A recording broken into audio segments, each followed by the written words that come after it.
Pendant la pause estivale, Louis Média vous propose d'écouter ou de réécouter d'anciens épisodes d'Émotion. Aujourd'hui, c'est un épisode sur l'espoir, qui a été diffusé le 24 juin 2019 et réalisé par Iris Ouedraogo. Je m'appelle Cyrielle Bedu, bienvenue dans Émotion. Vous vous souvenez de Pénélope ? Pénélope, la femme d'Ulysse, le roi d'Ithaque. Vous savez, dans l'Odyssée, le livre que vous avez probablement dû lire en 6e. Lorsque Ulysse part faire la guerre et terrasser des monstres, eh bien Pénélope, elle l'attend. Pendant 20 ans. Pendant 20 ans, elle repousse tous les hommes qui essayent de la séduire. Parce que c'est quand même la reine, donc il y a beaucoup de prétendants. Mais Pénélope, elle ne lâche rien. Elle croit dur comme fer au retour d'Ulysse. La personne que vous venez d'entendre, c'est Iris Ouedraogo. Elle est journaliste chez Louis. Que se serait-il passé si Pénélope ne s'était pas contentée d'attendre que son mari revienne ? Peut-être aurait-elle régné sur son royaume, conquis des terres, et que l'on se souviendrait d'elle aujourd'hui comme d'une leader hors pair. Ou elle aurait pu tout simplement se remarier et ne pas vivre toutes ces années dans la solitude. Pénélope qui n'attend pas Ulysse, c'est un scénario qui a été imaginé par plusieurs autrices féministes, comme par exemple Claribel Alegria, écrivaine nicaraguayenne et salvadorienne. Elle a inventé la lettre qu'aurait écrit Pénélope à Ulysse si elle s'était remariée au lieu d'espérer son retour. Mi querido Odiseo, ya no es posible, mas esposo mío. Mon cher Ulysse, il n'est plus possible, mon époux, que le temps passe et vole, et que je ne te dise rien de ma vie à Ithaque. Il y a bien des années déjà que tu es parti. Ton absence fut douloureuse pour ton fils et pour moi. 3 ans ont passé, mais désormais, Ulysse, mon cœur soupire pour un jeune homme aussi beau que toi dans ta jeunesse, aussi habile à l'arc et de sa lance. Il est préférable, Ulysse, que tu ne reviennes pas. De mon amour pour toi ne reste que des cendres. Mais dans la version originale du mythe, Pénélope s'est contentée d'espérer des années le retour d'Ulysse en défaisant et refaisant sans cesse la tapisserie qu'elle tissait consciencieusement. En réalité, elle a tout simplement mis sa vie sur pause, attendu, espéré. Bienvenue dans Émotion. Je m'appelle Adélie Pojman-Pontet et aujourd'hui, c'est Iris Ouedraogo qui va vous présenter ce 13e épisode. Iris part explorer ce qui advient quand on ressent de l'espoir, pour découvrir si c'est véritablement, ou non, une émotion positive.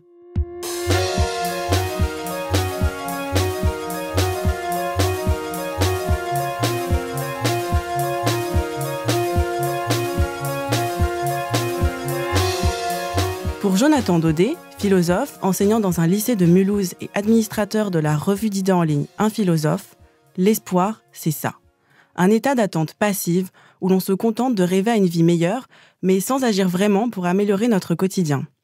Dans un texte intitulé avec un peu de provocation contre l'espoir, il développe l'idée selon laquelle cette émotion nous empêche de trouver des portes de sortie à des situations qui ne nous conviennent pas, jusqu'à nous rendre même carrément apathiques. Il y a l'idée que l'espoir est un sentiment positif, alors qu'en réalité, il me semble que l'espoir est avant tout une passion triste, un sentiment qui est lié à la nostalgie, peut-être à la mélancolie. L'espoir est plutôt pour moi un sentiment qui est le souvenir d'un bonheur passé, et qu'on espère soit qu'il pourrait revenir, ou alors qu'il n'est plus là, et donc qu'il faudrait retourner à une forme de tranquillité, de quelque chose de perdu, et pas du tout quelque chose de positif. En fait, comme dit Nietzsche, l'espoir c'est quelque chose qui lorgne sans cesse s'il n'y a pas dans un coin du désespoir. Pour le philosophe, l'espoir nous conduit à être continuellement frustrés, à ressasser ce que l'on voudrait être ou ce que l'on voudrait faire, et finalement à nous rendre continuellement insatisfaits. On espère toujours plus et forcément, on en oublie de se concentrer sur le présent. Au lieu de faire, au lieu d'agir, il y aurait l'idée dans l'espoir comme une forme d'attente. C'est ce que je reprenais dans le texte en montrant qu'en espagnol, attendre c'est esperar. Quand on attend un bébé, en fait, on l'espère en espagnol. Et quand on attend bébé, d'une certaine manière, il n'y a rien d'autre à faire que d'attendre. Eh bien, quand on espère, il y a peut-être l'idée qu'il n'y a rien d'autre à faire que de s'asseoir et d'attendre que le temps passe, ou du moins que ça advienne. Je pense aux supporters d'une équipe de foot. Son équipe prend 3-0 à la mi-temps. Il ne peut que espérer le miracle ou quelque chose qui advienne. C'est comme si finalement, on se défaussait de toute responsabilité. Bon, eh bien, ma vie ne me plaît pas, mais je n'ai pas vraiment d'emprise là-dessus puisque ça ne dépend pas de moi, mais du destin.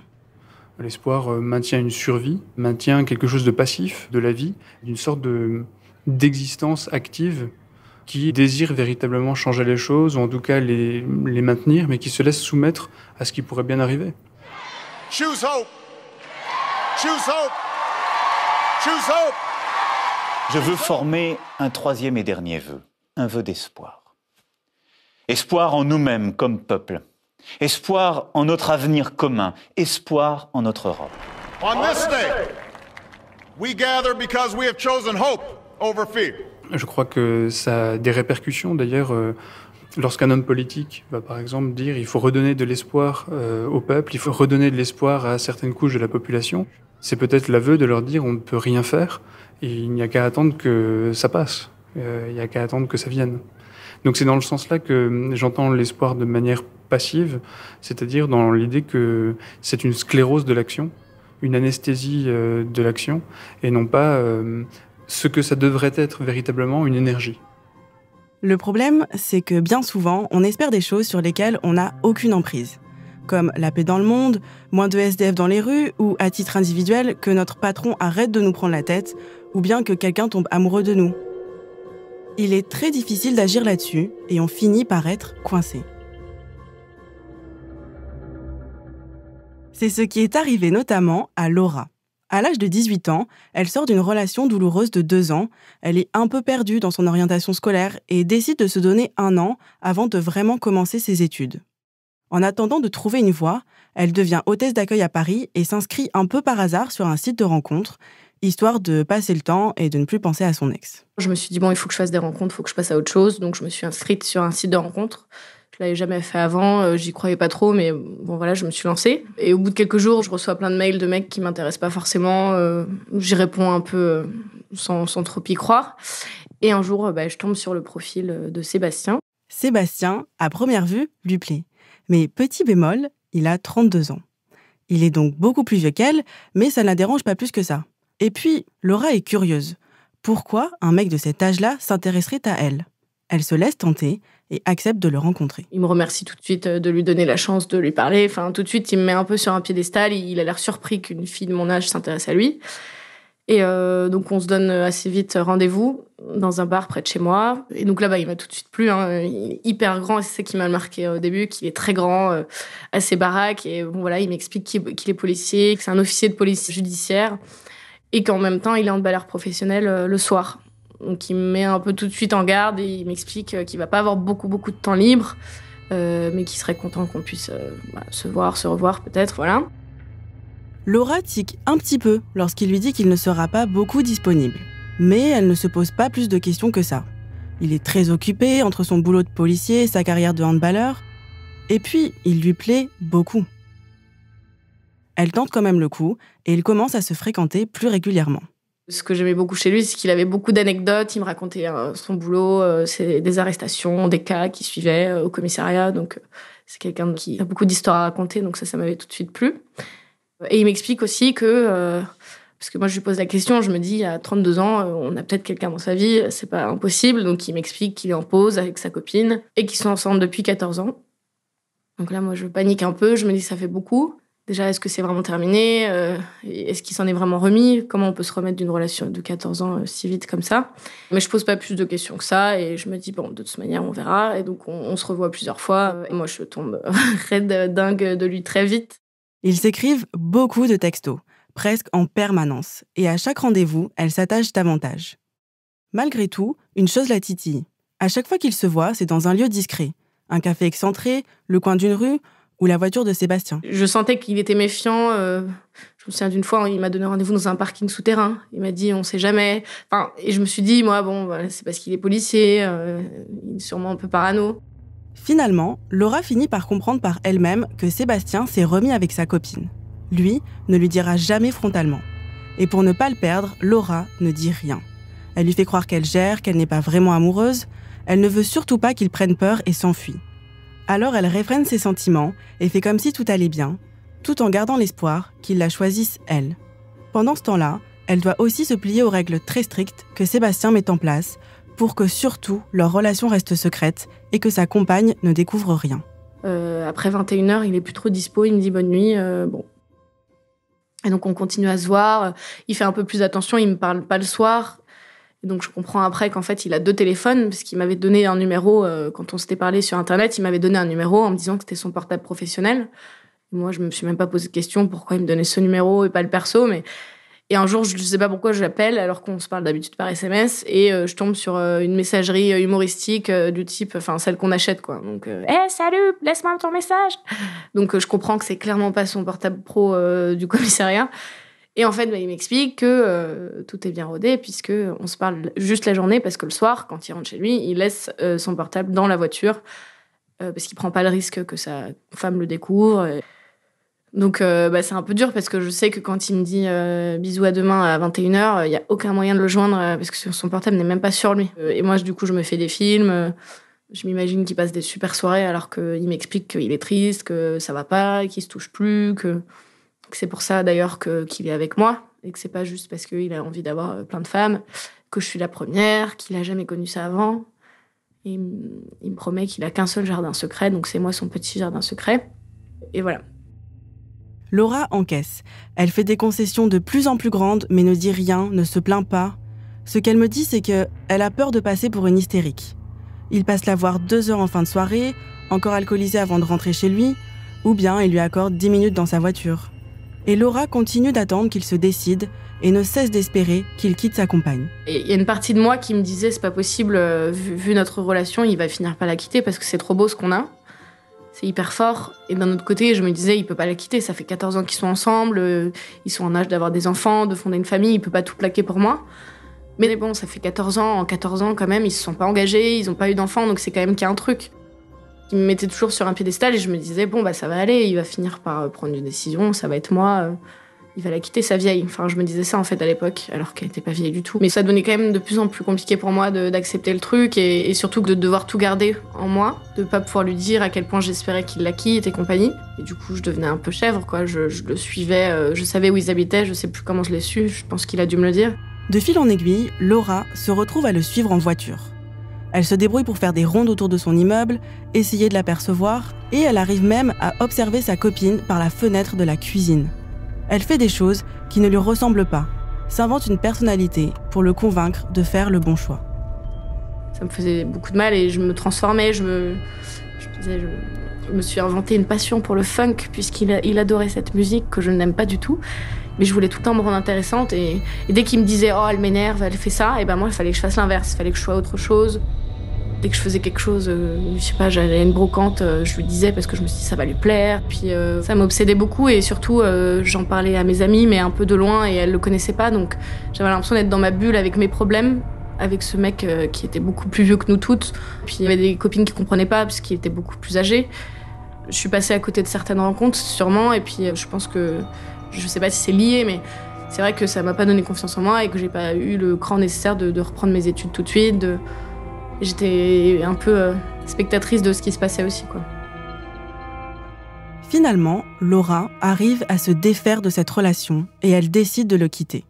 Mais pendant des années, ils continuent à se parler par texto. Sébastien persiste à lui dire qu'entre eux, c'est magique, qu'il ne rencontrera jamais quelqu'un qui lui correspond autant. Il finit d'ailleurs par quitter sa femme quelque temps après le départ de Laura. Mais à ce moment-là, elle a refait sa vie, rencontré quelqu'un d'autre et trouvé sa voie. Mauvais timing. Jusqu'à ce que, enfin, 6 ans après, ils se retrouvent tous les 2 célibataires et décident de retenter le coup. On en a beaucoup parlé parce qu'on a essayé de se remettre ensemble peut-être 6 ans après. Là, il y a quelques mois, en fait, quelques années. On a essayé, mais on avait trop changé ou alors peut-être qu'on se connaissait pas assez finalement puisqu'on passait vraiment que des petits moments. On dormait jamais ensemble, c'était des bribes d'instants comme ça. Et donc là, pour la première fois, on a eu des moments, des vrais week-ends, des vraies soirées ensemble, un peu comme un couple. On faisait des choses de couple qu'on n'avait jamais fait avant. Du coup, ça n'a pas marché parce que j'avais trop fantasmé cette relation, je pense. Mais on a quand même beaucoup parlé du passé et je lui ai dit quand même, tu sais, je t'aimais beaucoup, mais je lui ai jamais vraiment dit à quel point ça avait pu m'affecter à l'époque. À force d'imaginer ce qui aurait pu se passer, de se projeter dans un idéal, l'espoir peut nous paralyser. C'est bien ce que nous apprend l'histoire de Laura. Et c'est bien ce qu'on retrouve dans l'étymologie du mot. Espérer, du latin sperare, c'est le fait d'attendre quelque chose comme devant se réaliser. Mais ce n'est pas que ça, et ce n'est pas toujours ça. L'espoir peut aussi être quelque chose de positif et d'actif. Cela dépend de l'objet de votre espoir. Car certes, Laura espère, mais ce qu'elle espère, que Sébastien quitte sa copine, ne dépend pas d'elle. Quand vous espérez, il ne faut donc pas oublier de vous demander quel est l'objet de votre espoir. En quoi le placez-vous ? Est-ce qu'il dépend de vous ? Est-ce qu'il est bon pour vous ? Et est-ce qu'il est atteignable ? Or, ces questions sont très importantes, elles sont centrales même. C'est alors que l'espoir peut se transformer d'une attente passive en une énergie constructive. Ces 25 dernières années, l'espoir a été de plus en plus étudié par des chercheurs qui ont commencé à s'éloigner de cette idée d'attente passive et ont découvert en quoi il pouvait être au contraire une émotion constructive et dynamique. Ils ont compris que ressentir de l'espoir pouvait aussi vous faire avancer grâce à un modèle cognitif élaboré au milieu des années 90 et que l'on appelle aujourd'hui la théorie de l'espoir. En référence à la théorie qui a été élaborée par Snyder et Lopez, qui sont deux Américains. Ça, c'est Charles Martin Crum. Chercheur en psychologie et ancien boxeur de haut niveau, il a beaucoup étudié l'espoir et notamment cette théorie. The psychologist Professor Rick Snyder developed hope theory. Une personne qui a de l'espoir, c'est une personne qui se fixe des buts, d'une part, et l'espoir est orienté quant à l'atteinte de ces buts. Les chercheurs qui travaillent sur cette théorie ont mis en place un outil pour mesurer le niveau d'espoir et voir s'il est constructif. Ils utilisent un questionnaire avec 12 affirmations auxquelles les personnes interrogées peuvent plus ou moins adhérer. Si vous n'êtes pas du tout d'accord, vous mettez 1. Si vous êtes entièrement d'accord, c'est 4. Et ensuite, il y a deux dimensions dans l'espoir. La première dimension, c'est ce qu'on appelle la composante opératoire. C'est la manière que la personne va avoir d'atteindre ses buts.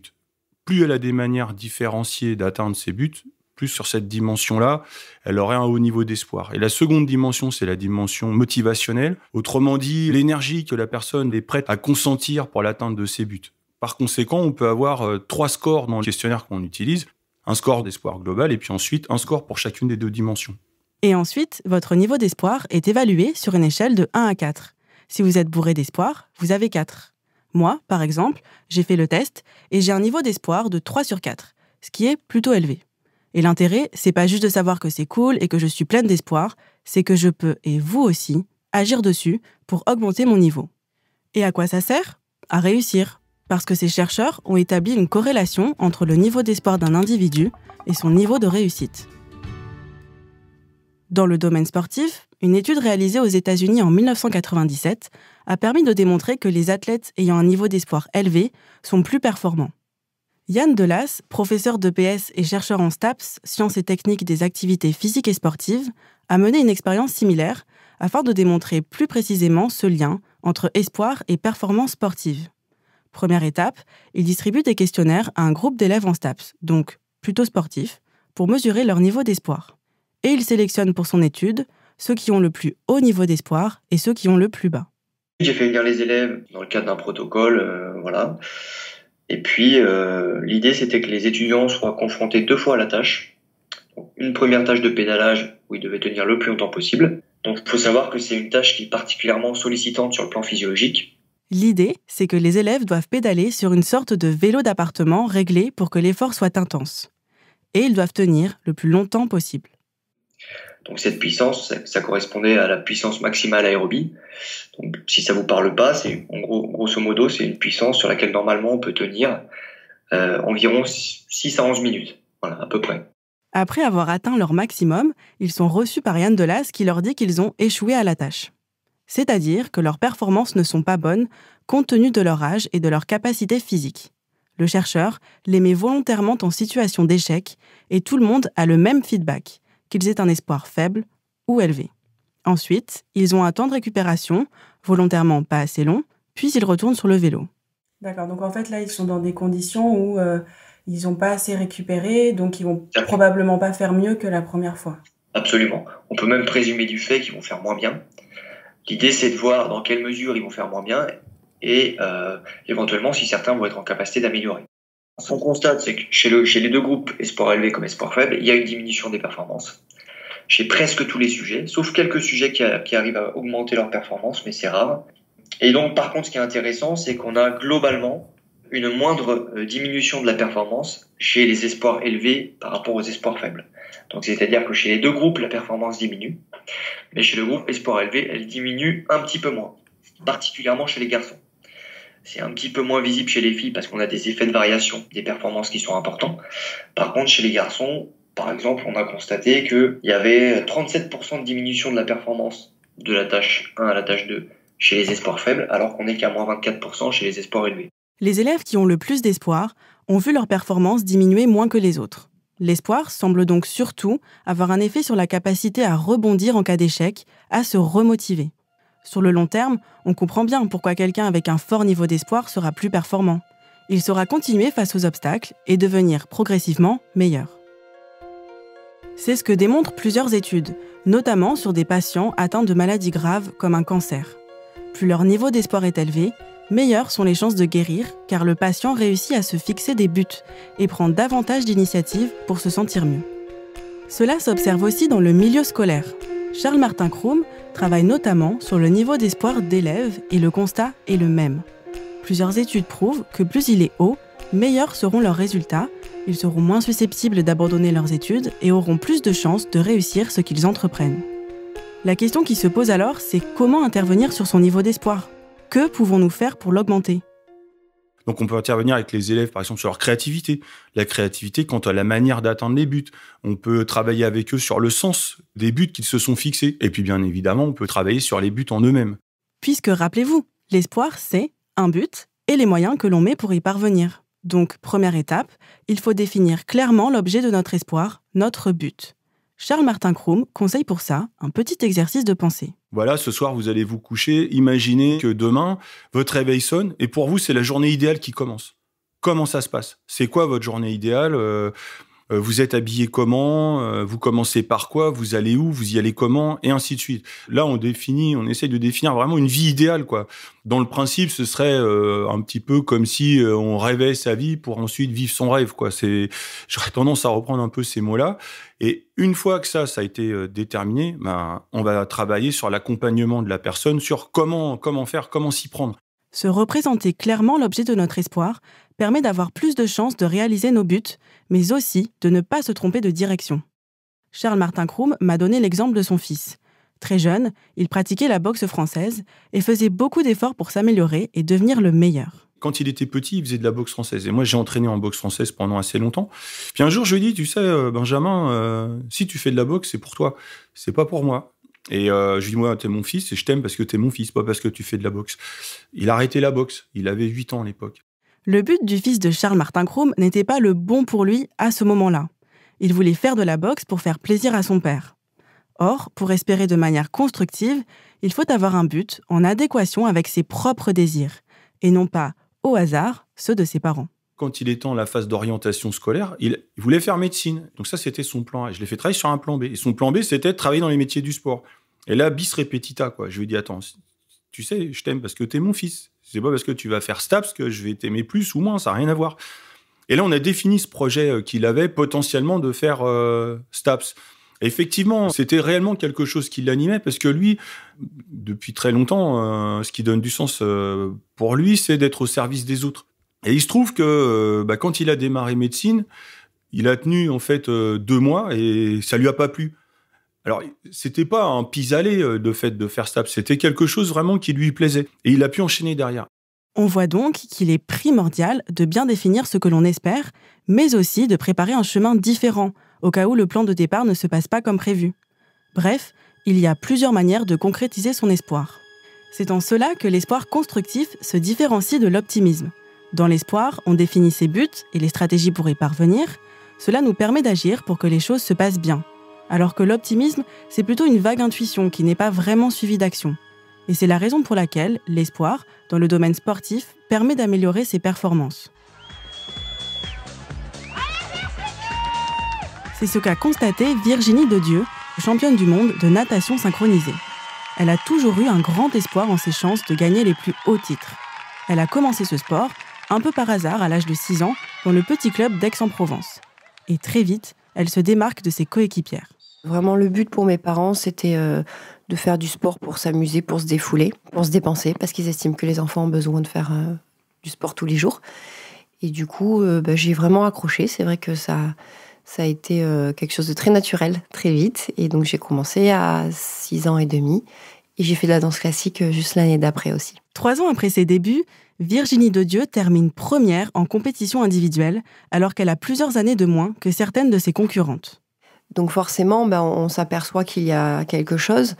Et l'espoir, il est aussi quand on regarde les plus âgés dans mon club. Donc il se trouve qu'à ce moment-là, quand j'étais minime, il y a eu un pôle qui s'est ouvert à Aix-en-Provence. Donc on a vu des filles juniors arriver qui étaient susceptibles de rentrer en équipe de France. Donc on les regarde et on se dit mais moi je veux faire pareil ou je peux faire pareil. C'est vrai que je pense que j'ai jamais eu la notion de c'est impossible comme certaines filles. Donc c'est la possibilité d'eux, le rêve d'eux et de se dire mais c'est possible, je n'y arrive pas aujourd'hui mais je vais le faire quoi. Donc c'est venu au fur et à mesure, personne ne m'y a obligé, c'est l'envie, l'exemple et le plaisir de ce sport que je trouve beau et c'est très vite pas beau quand on ne maîtrise pas. Donc forcément il faut se donner les moyens après de se dire pour arriver à faire ça, faut quand même réfléchir, savoir comment faire et travailler quoi. On voit bien qu'à l'inverse du fils de Charles-Martin Crume, qui a pratiqué la boxe très tôt pour plaire à son père, Virginie, elle, a tout de suite pris plaisir à aller à ses entraînements. Elle le faisait pour elle, avec ainsi la possibilité de créer un espoir durable et sain. Et la présence de modèles et d'exemples positifs de nageuses dans son club n'a fait que renforcer cet espoir, car elle pouvait se projeter. Virginie Dedieu vit synchro, mange synchro, dort synchro. Elle continue à aller à l'école, mais forcément, elle passe beaucoup de temps en entraînement. Résultat, elle sacrifie ses sorties, ses loisirs pour pouvoir progresser. À 15 ans, elle partait déjà en déplacement au Japon avec son équipe pour se mesurer aux meilleures nageuses de son âge. Donc je suis rentrée en équipe de France Espoir à l'âge de 93-14 ans. J'ai fait les 2 années d'après les juniors et donc j'ai été détectée pour éventuellement faire les Jeux Olympiques à Atlanta en 96. Et en effet, je suis rentrée en équipe de France à l'âge de 17 ans. Donc j'ai dû partir de chez mes parents à l'âge de 16 ans. Donc là, ça s'accélère en effet. C'est forcément un autre niveau et une concrétisation de se dire tu peux faire vraiment des grosses compétitions et des gros objectifs dans ce sport-là. C'était un objectif en soi, bien entendu, de se sélectionner sur cette équipe-là. Mais comme j'avais que 17 ans, finalement, je m'étais bien dit que ce ne serait pas les seuls et que, en dehors de faire une performance au jeu de finaliste, c'était aussi au-delà et peut-être plus tard d'avoir un jour une médaille. Donc c'était vraiment une étape, une préparation. Et voilà, je prenais les choses au fur et à mesure, ça c'était important aussi, quoi. Virginie garde bien en tête son objectif, être la meilleure et rentrer dans l'histoire. Et la première médaille olympique en duo arrive aux Jeux de Sydney. Elle a alors 21 ans et encore une fois, elle conserve cette envie de toujours aller plus loin, de collectionner les médailles. Pour se conditionner à réussir, elle élabore donc des stratégies mentales pour garder espoir. Bah oui, parce qu'on a la préparation dans l'eau, donc palpable sur le moment, mais bien sûr, on doit se mettre dans un bon état. Et la visualisation, c'est quelque chose que j'ai fait très vite et spontanément. Donc on a 2 systèmes de visualisation. C'est où on est spectateur de son programme, donc on a comme si on avait une petite caméra autour et on se regarde faire, on s'imagine faire plutôt bien, il vaut mieux. Et après, c'est dans l'autre sens, la sensation intérieure. Donc, on fait les mouvements et on a la sensation de la correction. C'est-à-dire, si on penche à gauche, il faut penser à tirer à droite. Donc ça, c'est vraiment intérieur et la sensibilité de chaque mouvement. Comme le préconise Charles-Martin Crume, Virginie Dedieu visualise ses buts, les gestes parfaits qu'elle doit absolument réussir pour devenir la meilleure et remporter les plus grands titres. La nageuse représentant... Et ça marche. Elle décroche la première place au championnat du monde de 2003 et tente un exploit jamais réalisé à l'époque. Enchaîner 2 titres de championne du monde. Après ce sacre, promis, elle arrête. Elle a entrepris des études en école d'architecture d'intérieur et souhaite valider son diplôme, ce qui serait incompatible avec ses entraînements quotidiens. Donc moi, j'avais vraiment programmé ça dans l'expérience aussi des autres, où je savais que j'allais avoir un manque quand même, et que en faisant mes études qui me plaisaient aussi beaucoup, je m'étais dit, tu vas pas trop avoir de manque, ça va bien se passer. Au début, la natation ne lui manque pas trop, parce qu'elle est partie avec un 2e titre de championne du monde, satisfaite de sa performance. Par ailleurs, elle valide son diplôme à Paris, décide de se réinstaller dans le sud avec son conjoint, et puis elle continue un peu à nager avec son club, organise des stages d'été en natation synchronisée pour des jeunes. Mais voilà, En voyant ses anciennes coéquipières s'entraîner ou en coachant ses élèves, de plus en plus d'idées de chorégraphie lui viennent en tête. Et donc là, je m'aperçois de choses. Enfin, quand on est de l'autre côté du bassin, on comprend différemment. Et je me dis, mais si je l'avais pensé comme ça, ce serait aller plus vite si je faisais les choses comme ça. Donc encore des possibilités ou une réflexion dans l'entraînement qui se fait.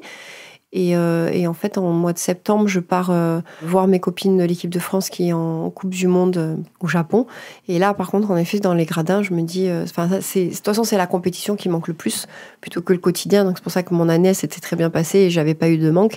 Mais quand j'arrive à cette compétition-là et que je vois les autres, il y a un peu la boule au ventre. Et me dire, mais qu'est-ce que tu fais là? Pourquoi t'es pas de l'autre côté? On se sent un peu impuissant. Et puis, des idées qui émergent, des idées qui ont jamais été faites, encore une fois, des difficultés. Peu à peu, l'espoir renaît en elle. Sa carrière de nageuse n'est donc pas tout à fait finie. À 28 ans, elle replonge dans le bassin et décide de reprendre l'entraînement. Elle a alors seulement 4 mois pour se remettre à niveau et tenter de remporter un 3e titre de championne du monde d'affilée, une première dans sa discipline. Virginie Dedieu doit s'entraîner seule.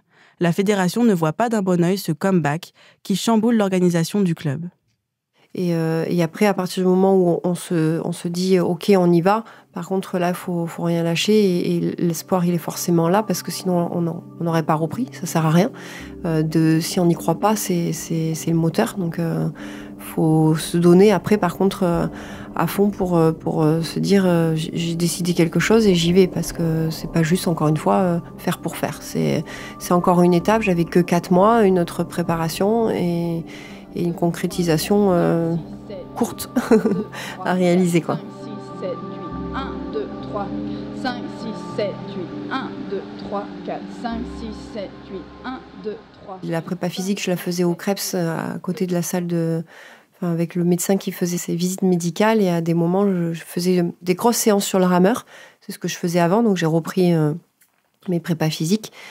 Et c'est vrai que il y a plusieurs fois, il m'a dit que je le gênais pour le bruit, qu'il m'a demandé d'aller dehors, donc au mois de décembre, aller dehors avec ma machine, voilà. Sachant que c'est des moments très intenses où habituellement à l'INSEP, j'avais le préparateur physique qui me poussait, qui me soutenait en tout cas, pour pas que je craque. Là, j'étais toute seule et c'est des prépas où on a envie de vomir parce qu'on se met carpette, en gros. Et du coup, là, je me suis bien dit, c'est bon, c'est les derniers et t'avais besoin de reprendre, mais ça suffit aussi, quoi. Donc c'est tout ce cheminement-là qui fait que finir bien, donc l'espoir de réussir et d'avoir un 3e titre te maintient et te guide et d'y croire forcément, même quand on arrive sur place au championnat du monde et où tout s'effondre, parce que quand on voit ses concurrentes, on se trouve la plus nulle et c'est compliqué. Le jour du championnat, Virginie Dedieu passe en avant-dernière, juste avant sa concurrente directe. C'est la pire position possible car les jurys ont tendance à se lâcher et à donner plus facilement des 10 à la dernière qui passe. Virginie entre en scène. Elle porte un maillot noir avec des paillettes sur le torse en forme d'étoile. Pour son dernier tour de piste, elle a choisi une chanson interprétée par Maria Callas. Une manière de donner le ton, de s'imposer. En incarnant une personnalité forte, une diva pour impressionner ses concurrentes et aussi asseoir sa légitimité. Pour s'imprégner du personnage, elle est allée jusqu'à prendre des cours de théâtre. Et c'est une réussite. Elle plonge dans l'eau et réalise un sans faute, ou presque. Elle ne reçoit que des 10, sauf une note, un 9.8. Tout le reste, c'était 10 et 9,9, mais moi, je focalise sur celui-là. Et je me dis, c'est mort. Donc, pareil, dans l'esprit où je m'étais dit, prépare-toi à perdre. Là, sur le moment, je me suis dit, de toute façon, tu feras 2e. Ta performance, elle est telle qu'elle est, t'as fait quand même ce qu'il fallait, et elle va passer, il y a la place, c'est possible qu'elle gagne. Sa concurrente plonge à son tour. Virginie Dedieu regarde sa prestation, anxieuse. Les secondes paraissent des heures. Et finalement, c'est le soulagement. Sur l'écran du bassin, un petit 2 s'affiche à côté du nom de sa concurrente. Elle sera donc 2e et Virginie 1re. Ça y est, elle a gagné son 3e titre de championne du monde et créé l'exploit. Oui, là, forcément, ça valait le coup. En finissant comme je l'ai fait, j'aurais regretté de ne pas avoir repris, bien entendu. C'est quelque chose qu'il fallait que je fasse. Et puis, je pense que j'ai encore apporté des choses pour mon sport à ce niveau-là. Donc, aucun regret. Le fait de vouloir continuer après fatigue morale, physique, donc ça m'a concrétisé que mon corps en avait besoin à ce moment-là. Mais le soulagement, après, c'était une autre histoire parce que comme justement dans l'organisation, c'était encore vraiment différent des autres années où j'étais beaucoup plus fusionnelle avec mon entraîneur et là, pas spécialement. Cette reprise-là, je l'ai créée plus avec mon futur mari, mon copain, et on a finalement débuté une histoire familiale avec ce programme-là. Et d'ailleurs, quand le résultat est tombé, c'était une des premières compétitions, des rares compétitions, la seule même, où les gradins étaient vraiment jusqu'en bas du bassin. Et j'ai pu courir, aller partager ma joie avec lui. C'était quelque chose d'assez fort et qui était important pour nous. Voilà. Après cette ultime victoire, elle prend définitivement sa retraite sportive. Aujourd'hui, Virginie Dodieu est architecte d'intérieur près d'Aix-en-Provence. Elle continue d'entraîner de jeunes nageuses l'été et de créer des chorégraphies pour des équipes à travers le monde. Et après, chez les jeunes, les toutes petites, de vraiment leur faire comprendre, encore plus, je trouve, dans notre période où on a Internet et on a tout de suite, et on veut cette génération-là, et on le voit dans les clubs, c'est vraiment de plus en plus compliqué à les pousser à la performance. Et malgré tout, grâce au sport, on se rend compte tout de suite qu'on ne peut pas se laisser aller et que la performance, elle est due au travail et parce qu'on y croit, parce qu'on a envie, parce qu'on a l'espoir de faire mieux, de faire ou différent ou quelque chose de nouveau, que ce soit dans n'importe quelle discipline, et sportive et professionnelle. Mais c'est de se donner les moyens parce que sinon, ça ne marche pas de toute façon. Et la performance sportive, elle nous la montre immédiatement. Le travail paie toujours à un moment donné. Et ce travail-là, il va être là si on y croit, si on avance et si on partage un espoir et un objectif. Virginie Dodieu l'a bien compris. L'espoir peut nous donner des ailes dès lors qu'on travaille pour et qu'on l'oriente dans une direction que l'on a choisie en toute connaissance de cause, que l'on sait être bonne pour nous et atteignable. Alors Pénélope, si tu nous écoutes, on pose ses aiguilles, on dit oui ou non aux prétendants, on arrête d'attendre le retour d'Ulysse et on devient maîtresse de son espoir.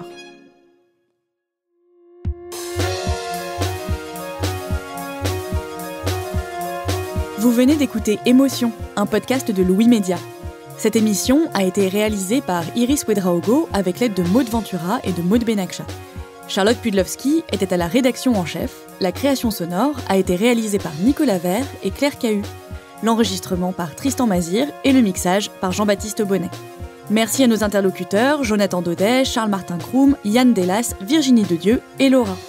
Vous pouvez écouter Émotion sur toutes les applications de podcast comme iTunes ou Google Podcast par exemple, ainsi que sur YouTube, Spotify et SoundCloud.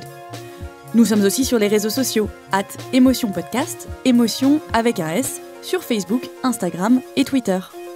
Si vous avez une histoire forte en lien avec une émotion, n'hésitez pas à nous écrire à hello@louismedia.com. À bientôt!